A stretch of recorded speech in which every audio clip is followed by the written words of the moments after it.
ole voin hi September mi som ni le panga chonulam ania tunai hian zona le chan hun kan lo mang chho chan do ranga adu piang tan pathian thu a kan hria thiam lo emo mimal har sat nang kha azo thei fekani lal than liana ati ani am hing chu aron zo na chu vaccine lak sarkar lemin mi puite andon na sa sia na lawazin ve wa har sa le har satna le phallo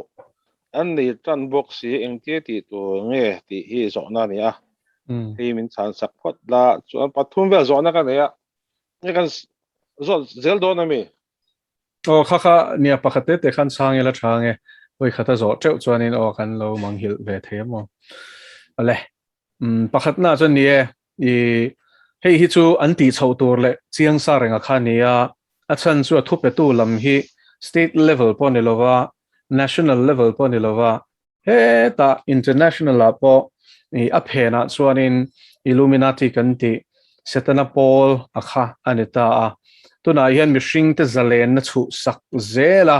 an thun hoi da a tam theyang ber he vaccine manga ti hluma hian thil tu mani ti kha lo hre chiang le tai la kan soinon le du shim shima chu chuan thil tu mani awangin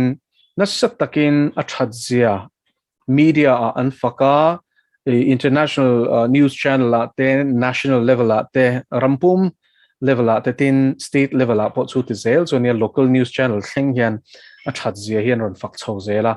amaro chu ni a that lo zia hi mithiam tam taken shiamaro chu tarlan hi ani lawani tarlan ani lo wang hianin a tha moti mai te tin information pek chwa khatiang a that lo na lampang soi reng chu YouTube te page chuanin an pai zelani chung velkar ani wang chuanin hei hi khoila tanga thuron chuak nge ti lai kha chiangila pakhat na te chuan hun khir tak te lo thleng no na chu mi awang chuanin thupuan bung som pathum kan zir chung khanin kan soi to a shom tuar turin in peiro ti khan ta ni chung she oma chuan nge te lang thil tam taka tel thei ni chu zinve wa chungchang kan soi du chu hemi flight chungchang a hi chuanin international flight a khanin pakhat chuan chiang bangin a chuang tur zong le a staff te zong po kha vaccine la vectorin a phuta no an la lo ni chuanin chuan thelo khani top mai ta khatiang kha chom ve zeu ma se atlang puil la kin chu tiang in vaccine la ka hi an phut kher lowa tunari chuanin negative result an nei ni chuan thlo theina ngai hi chuanin ala chuan thei zela ti chuan road transport le rail transport lampanga hi chu ka hre mai lowa ka soi thei lowa air hi chu a kan chung te thlok te tang te pon chanchin te hi ka ngai ven renga India ram huam chunga anga hi chuanin chu tiangin an la be khau lo international flight 10 khatero chuma se khasui ta kang khan khatiang phut thlat kha anom chan to ani ti chuan company a ten ha tho na lama te ni anor na na sa khop mai engpo ni sela heng zong a hian kan hria tur chu lalpa chu ka kul being sang ani mo lalpa ang chunga hian tlulu te la chu ta chuan pathian in engkim ati theni ti hi rin turani mi fel chu rin nai na nungang haba ko kapung ni changli chu ta chuan in kan rwai ta ra hria ta ra kan du chu Indian Bar Association chuan tuna hianin ojhai kai shwaina in advocate ania ma chu ti chuan Mumbai High Court a le Supreme Court a hianin enge a thok ve a ti chuan ani khanin WHO thlengin enge COVID-19 ta na medicine mo ivermectin chungchang bi kha khanin thil file khan tumama se mi puya changangen na satawangin vaccine in laloni chuanin na po tho thelo an ti awang khanin tuna hianin Indian Bar Association hianin WHO level thleng khanin legal notice kha apea ta chuanin chu ta chuanin notification zia chu until ti dana hi science based anilova mo heng dam doi covid mi na an dam pui tin physician tena covid fe zatela an lo administer to an lo pek to dampui na research mo khatiang kha tam taka omatin mania Texas Dr. Thiam tak research lama po in kai noi thuk tak chuanin Texas Senate report committee report pe kha chuanin adam ati dam thena en kol da kha paper hi om lo renga ma serin peer reviewed paper kha abuat se chuta chuanin hydroxychloroquine te ivermectin te zinc te le dam doi lar zual te kha khang that dan le covid treatment ta na that dan kha anon ta langani tu na hin zoi in covid hi en kol dam the ani zia hi so in vaccine kha atul ber ani lovani mo en kol dam the ni kha chuanin vaccine kha lak nge ngai kha ani lovani chu kan thiam tero kha lai kha sumi case chu tu na hin zoi yan aronin mung chho chan ani kati nani chu wangin helai mizoram a po khan kan shia tangin vaccine la lo tan chon dor po hon thelo ti thupe kha SOP thar kha July tha khan chua an ta tam tak chuan dor hon thelo zon na hlaw wang khan anwa la ta sup ani tro chat lo je shereng chum po khan ani tam tak kha chu amaro chu han nga click selang chora tuk mai khan PIL an file su ta ni le ta ti kham zorama po kan shia me khala ya po chu tiang bok chuan in su ta nia chu wain kan justice system hi tuna hianin ala functionala ala nunga tin Indian Bar Association hemi konga hianin tan alave mekaniti kha kan lo shadon nia chuanin India ram tan chau an beilawani mo international khovel pumpui tan hian tuna hian an be meka chu wangin nia WHO level an how to berberte Tedros te nena te chung an lekha buat sai te chu an thonani tin thilom zir chiang turin research nasa takin an bet ama ringot anilova ojai ringot chu nilova a rualin attorney tam tak kha an omveni mo dan shemi ukil kan tiang kha chung te chuanin mi pui mi mil tan hianin vaccine ti lui na nga in lak ti ilalo ni chuan nge leave without pay ang chi te khatiang nga in mandate anga chua si lo khana maro chu in norn sa takron thleng me ka hi fight an tum me ka ni ti chanchin eng lampanga kha zo tu tan kan C0vid do ni chu ama se abera chuanin lalpa ko ten kolti rula engtia omtur nge ti kha pathian khalo ron ve ula tin lalpan chu tiang midik mo ring tu po ni lem lo te po mi pui mi mir te nge tang mangaya fight tur hi anon swak mekaniti kha kan shia ta kan do ni chu ale chuan zo na pathi na chuan Indian ma sa vaccine chungchang eron sei YouTube channel kan da ta khau kha kami tak kha tam tak he se na po ama action page chuan zirti na dik lo ni cultural na ni ti zong ena so ya kha kami thuiron sei zone o luni kami kha pa to sei khai ta kha Mizoram tan hian thong kai na omem ani ta chu zo ta se chuan Mizoram vaccine la ka wanga thi engza cheng om to he ki ka lo shemi lawa thi anom to an ti boka thi za thi ka lo sha lawa chu mai te chu ni ria ale zirtina diklawani anti na chana kha chuni ke pon khalai kha soifia ngai ka tia voinai ronzo thi ka lom khop maya chanchu John Ol Lunia ngai dan zong kha ka va chom pui feke ka ti na ni lova amaro chu a thuron tarla na khapoi mo em awang le enge mishing ina covid ma vaccine an thi pui na sajia aron soilai taka kha karon ko chuak na chan aniatin ani kha first hand information nei tu ania ruang boy pui tu le khatiang ani awang le khatiang lampang alo chi ka thizoi te kha azot zel vaccine la khan lo ni ve zel boxia chu alo ni ta hey verify postmortem ten tia unverified china hi chu India rama hi chon chiang takin pakhat hi chom to ma se hemi apo hin kan share tur chu censorship le pressure hi anna sa em ani chulai chon kan tar lang lukanga Goa an health minister khanin chu ojai runtarlan bok khaneta nichina dan shimi karonti kha ukil karonti kha chu ana soi chu nikum khan Goa an health minister khanin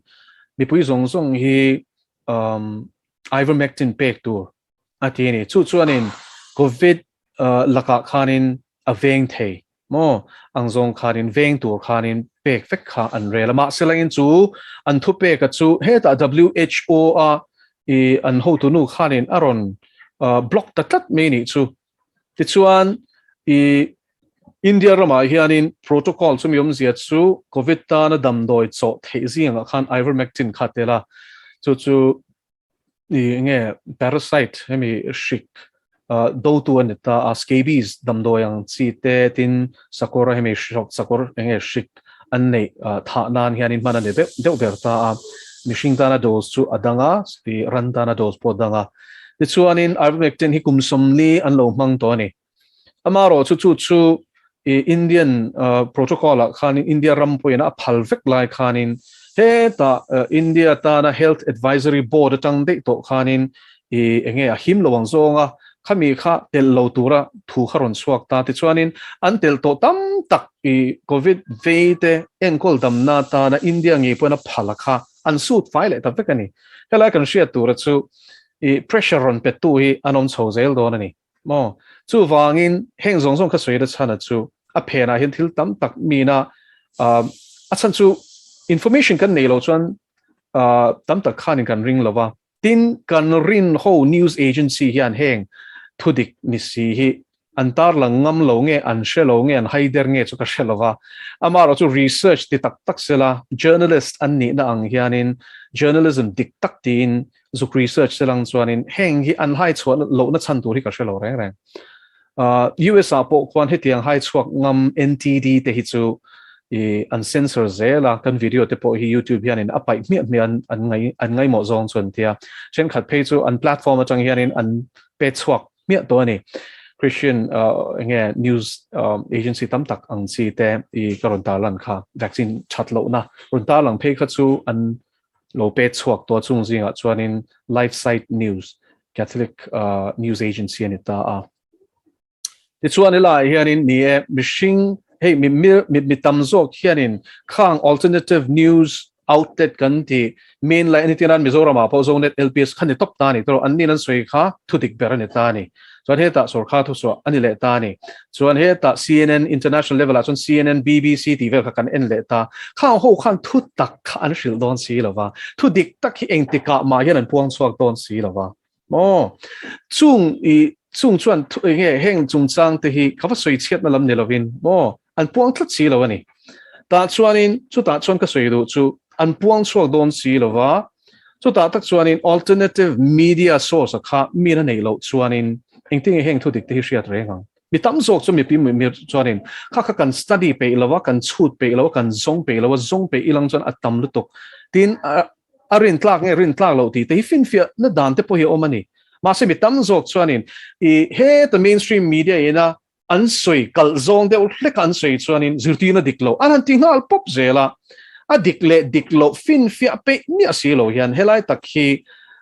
a soi sel tu te kha ka homia lo ania kha tiang ron soi sel tu te kha ka homia lowa lalpan a mangai cheu ke pon ka mangai chewa lalpan in mit hiati men nge hi ka be se ya amaro chu ka cha du cheu chu khongai takin lo chui ve te u mo lo chui ve te u ka soi ni wang khanin pom dok ro ka tina ni mi lo amaro chu thil chui chiang lovin ka soi bik lovani ti ro kha chu min ria chak don nia lalpa rong bol tu ka ni nangin ka thu soi hi rin tlak lo hi fin fiam ma salo hian thu por poleng hi ka soi chong pop lem lovani tin lalpa ina soi tur min ti lo hi ka soi lem lovani ti kha min lo ria chak ve don nia tuna hian vaccine awang hian mi hian thiam FDA a an ho tu pa nge na booster shot hi pek tur ani nge ni lo mo booster shot chu kan soi fia lokanga sap chong hi kan an mang le thina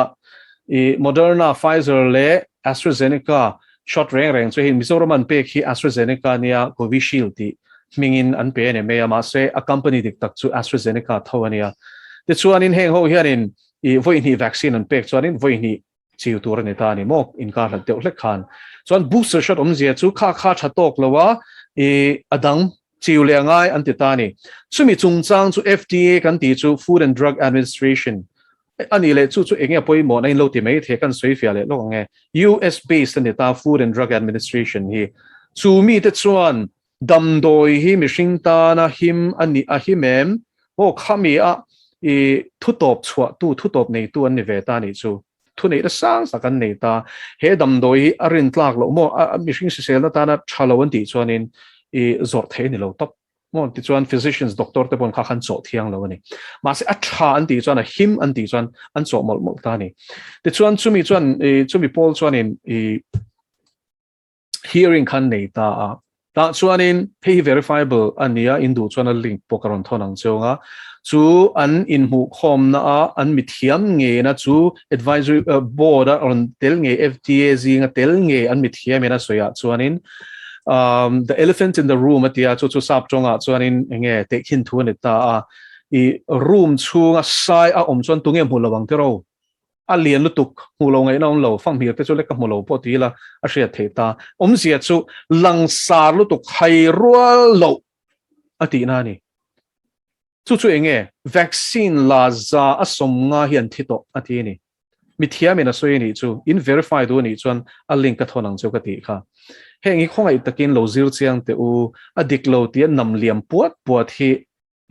enge apui tlen lo thak ti chuan chu ta chuanin ti hian ron soi le ta za asomnga chuanin an thi pui to ati ni mo chu ta chuan kan shia tur chu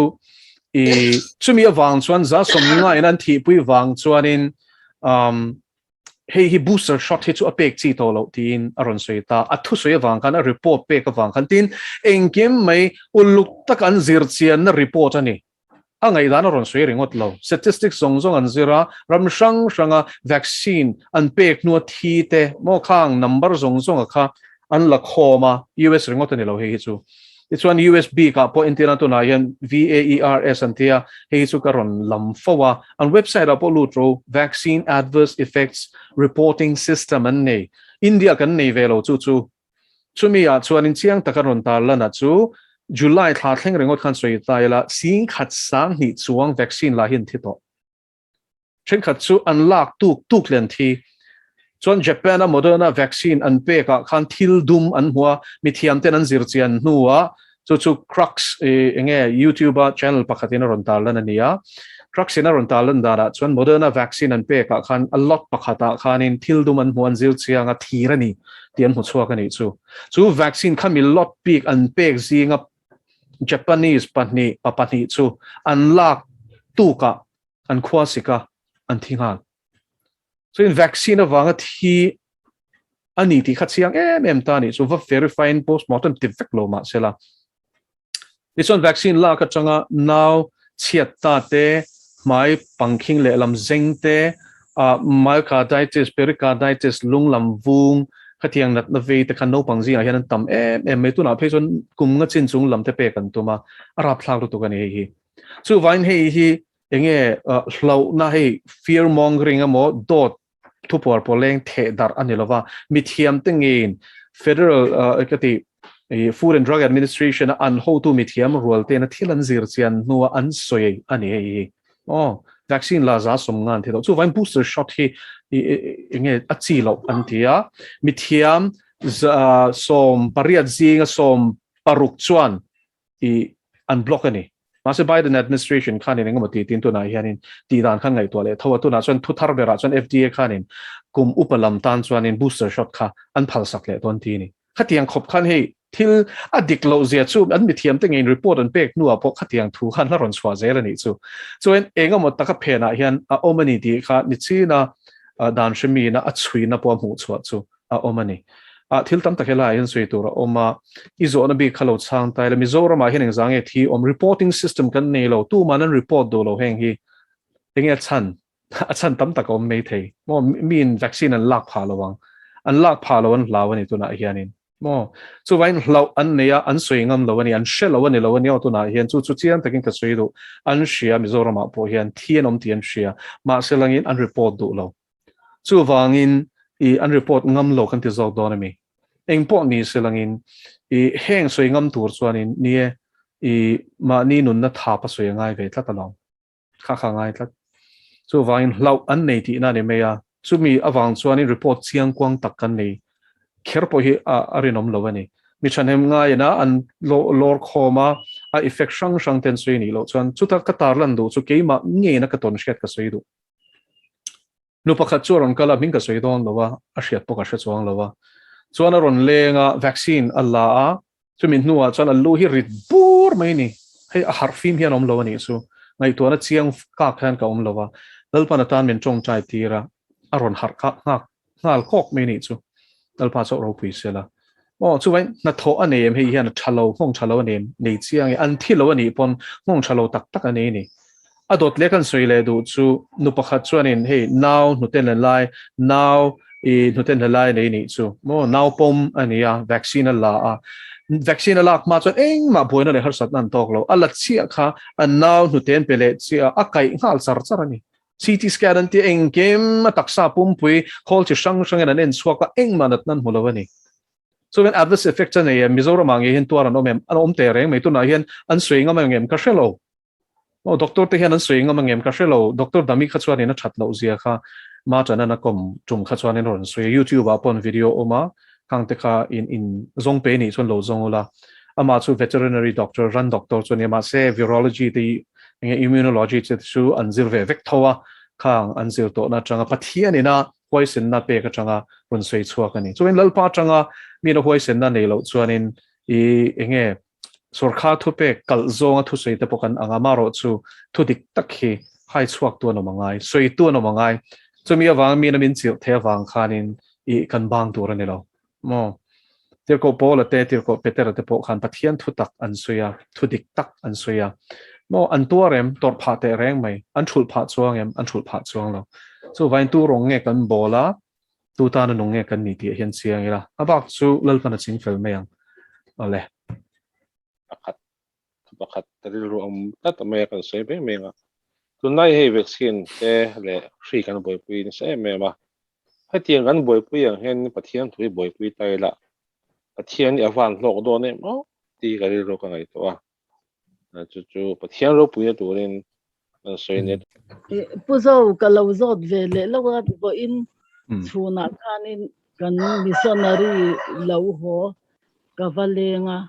ta chuanin vaccine lak dan kha lo soya I sinot noi kan nia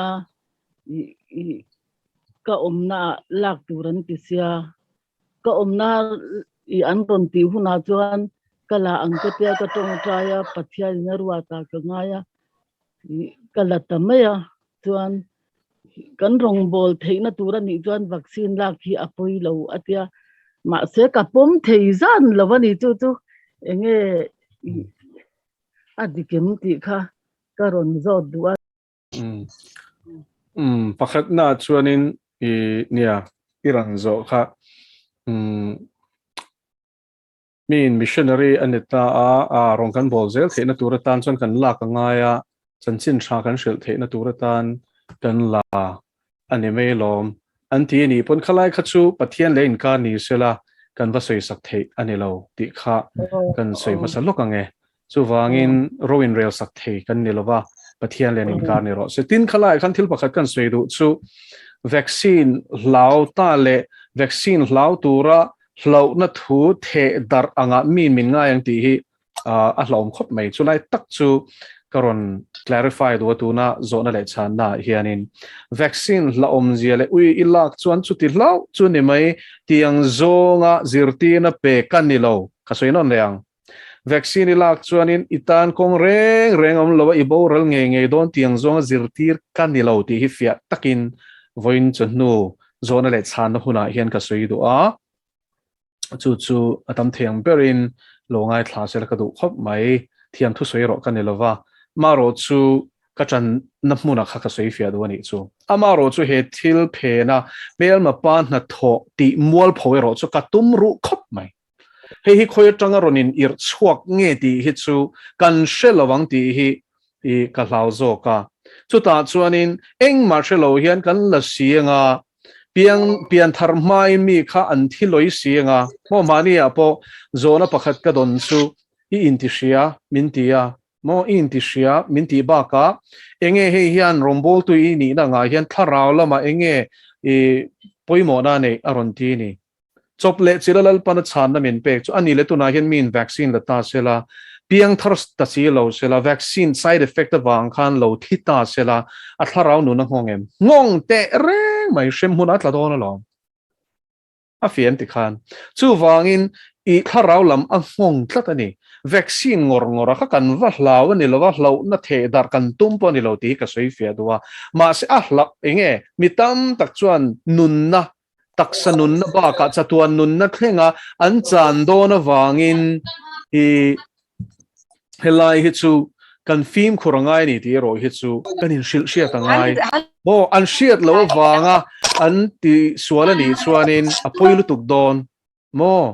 an shiat lo wanga an lo la an tor phani chona poilu tuk don tin an in pe lo an la piang thar lo ni lek phei chuanin piang thar lo an la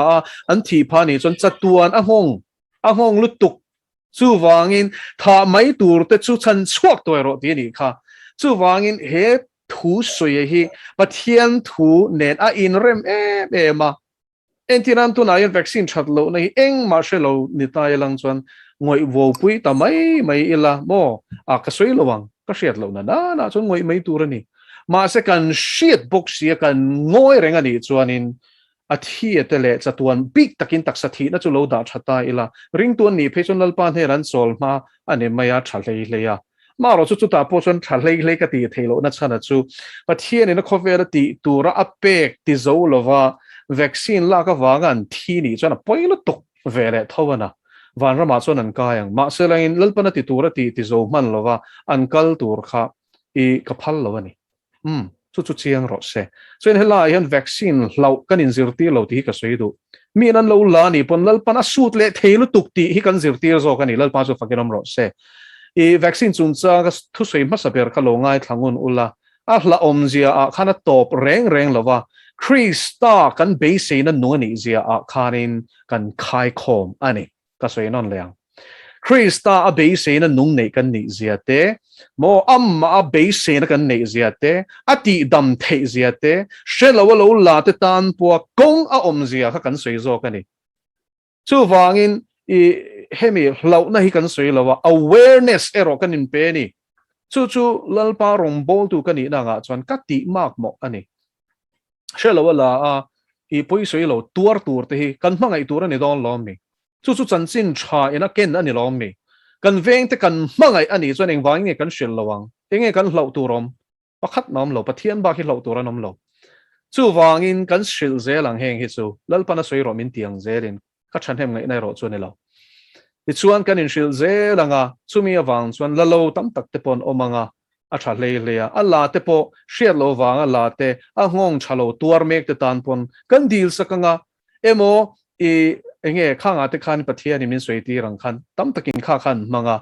I a ngong chalo tuar mek te pon dam nan changani chung testimony te po choron lut se chu vain hemi konga hian mel ma pa ni kan do bera chu mo I sorkar kan do lo chanchin bumi te kan do lo ma selain he thu ti kan puang chuak lo ro hi chu poi ka tia thu dik takan puang chuak lo hi chu poi ka tia chung ero chu kan soyanga ma se tu ma kan va holo kan va do lo wa kan do ber chu mel ma pa setana ruchin ti hlum chin ti boral chin tu na tho ero hi chu top thlengin ka do zel don chu ero chu chiang takin ka soi do ni ti khan vaccine chung changa pathian thu kan in na lai chu a fiam o a fiam lu tu zo ama melal pa cho ro pi ro se ole ala zo theyem ala zo theye o zo theye o kan zot vele lok a vaccine vel kan ngai thana sa kha a alom omin ro pui ma em do kan zo du chu mo Anni deuh to khanin ka tung trai na hianin inge hei mark si kan wara apoi mo kan in zirtin sa ema ta chuan ka tung trai a chuan